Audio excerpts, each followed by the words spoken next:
Hello everyone, it is December, which means once again it is time for Toycember, where you guys are going to get 31 reviews where I will try to be very quick about it and make them bite-sized. But this year I am going to sprinkle in some things that I might want to focus in on a little bit more, so you're going to get some like full-scale reviews on top of the usual Toycember stuff of like little small things. That said, today is going to be looking at a pretty major recent release, which is Bone Shaker, the Hot Wheels collab. Transformers actually gets to make Hot Wheel toys into robots, which is a pretty cool world to exist in, really. So, Bone Shaker, iconic, unique design for Hot Wheels. Obviously, not one of the licenses that they are more commonly known for. This is their own creation, and is something of a legend. It is designed after an old-style muscle car. You can see, like the roll bar around, no roof, open air vehicle.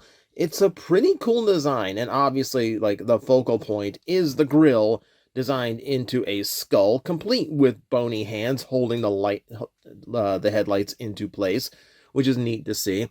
And they've recreated it pretty well here. You can see the grill sculpted in the nose and the eye cavities. You can see the suspension has been individually painted. I have a little dollop of red on one of those little bolts, which makes it look like it's supposed to be a turn signal or something. Without the other one, it's a little odd and just looks like a paint error. Either way, front end looks pretty good. If we go to the top, we see a transformer with a Hot Wheels logo emblazoned on it. This is crazy. The flame deco is nice yellow with a little bit of red trim around it to make it stand out. That same style of flame deco, decorating all along the side, looking very, very nice. If I can get a little bit of that fleck off.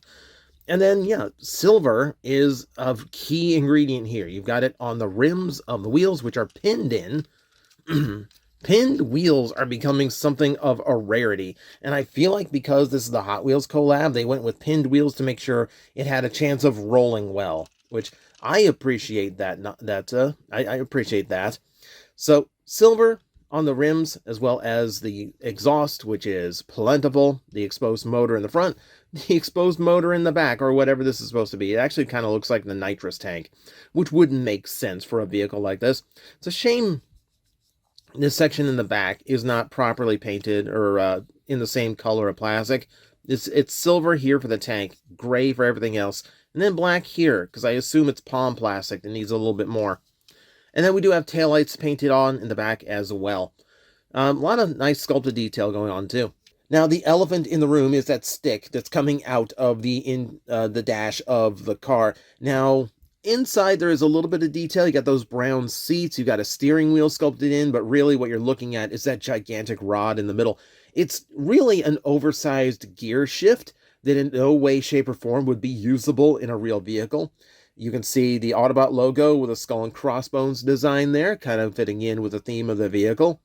Really, all it is just a gear shift, and it unplugs. And when we get into the robot mode, we'll figure out what it is for ourselves. But yeah, it's a pretty cool looking vehicle, not gonna lie.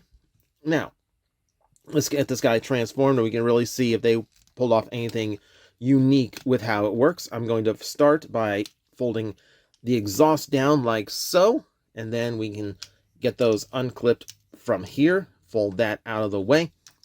There's a lot that's going to be going on in this section. There's actually a pretty involved transformation for the legs.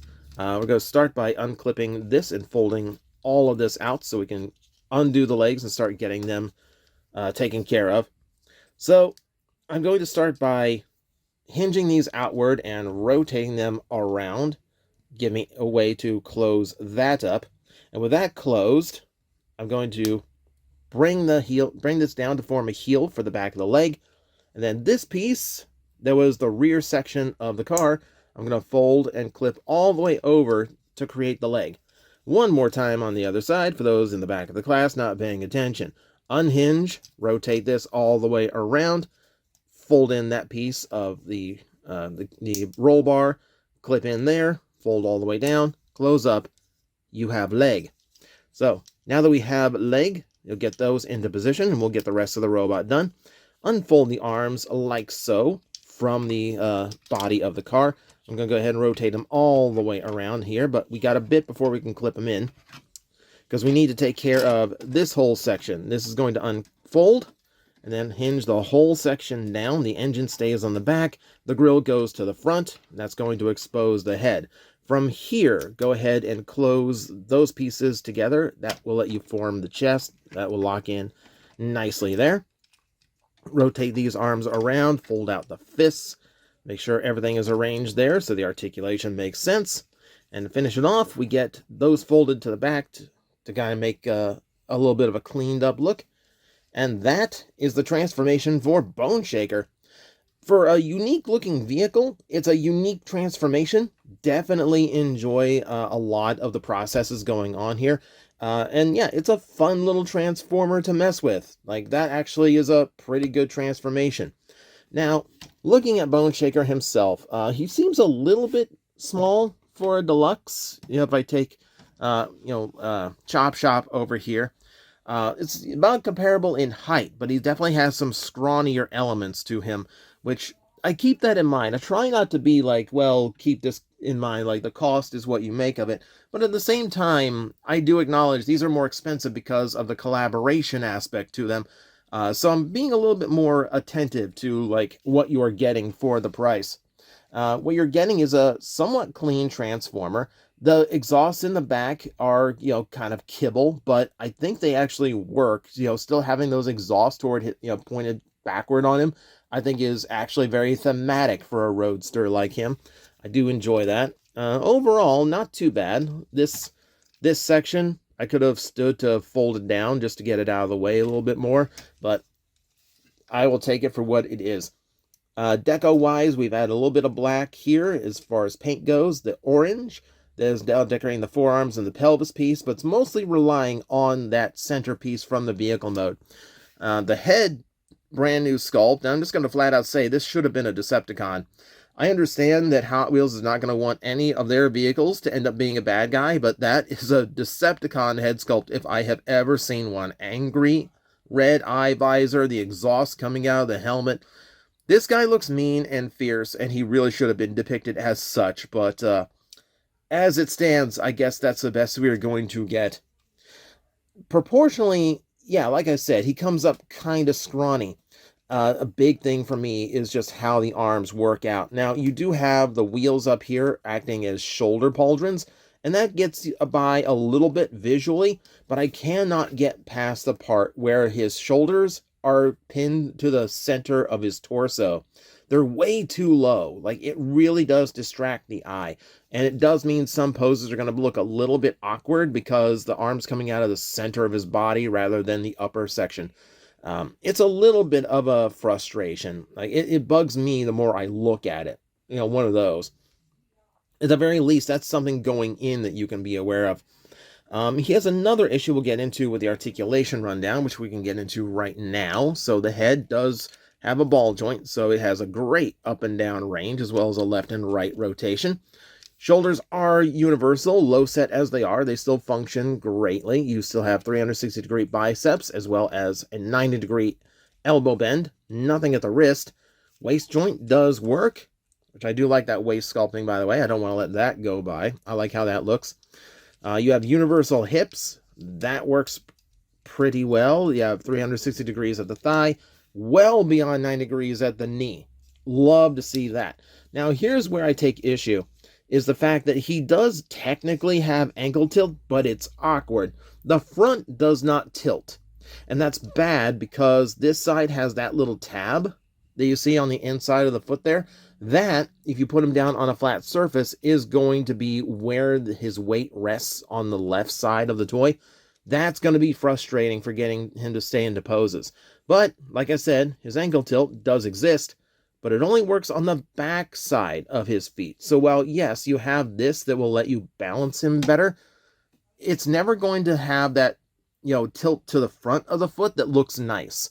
So keep that in mind. It's not bad. It's just not going to be quite as clean as it could have been. And then we have the accessory. Now, this is where your imagination really has to take over. So with the spikes on it and the big club at the top. You can make some kind of mace out of this that just, is missing a lot of spikes. If you want to be a little bit more imaginative, then you can have this as maybe a lightning rod kind of weapon. Maybe you can work that angle. For me, I cannot get by the fact that it just kind of looks like the little punching bag ball I had as a kid. Like, you stand on the platform, it's a metal stick with a big red ball at the top, and then you just like pretend you're a boxer. It's one of those. It's like one of those little punch me bags. Like that's what it looks like to me. It is that. It is a lollipop. It is a PlayStation Move controller. Take your pick. It's a very awkward and kind of silly weapon, to the point where I kind of wish they had done the more traditional Transformer thing of turning the engine itself into some kind of gun for him. That would have been a little bit more appreciated. Though this again might be a Hot Wheels thing. They may not have wanted actual guns on their toys, because when we get to Twin Mill tomorrow, you're going to see that what they have for firepower is a little bit different. Thematic, but a little bit different.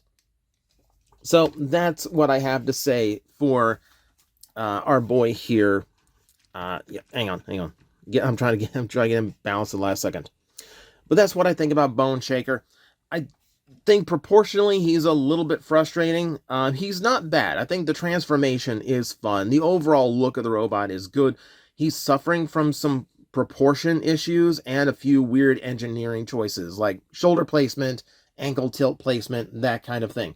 Beyond that, nothing really wrong with him. I think he is not a bad figure. You do have to account for the fact that he is very expensive for a deluxe. So keep that in mind before purchasing, and maybe seek some other opinions besides mine before you go paying. But that is it for day one of Toycember. Thank you very much. I will and obviously Twin Mill, the other one of this collab, will be coming tomorrow, so stay tuned for that. Hello everyone, I am Astral Agent Magnetar, a Tokusatsu VTuber, and I am streaming 4 times a week over on Twitch, Monday, Tuesday, and Wednesday afternoons, and a special late night one on late Friday/early Saturday. So come watch, come hang out, and let's make an impact together.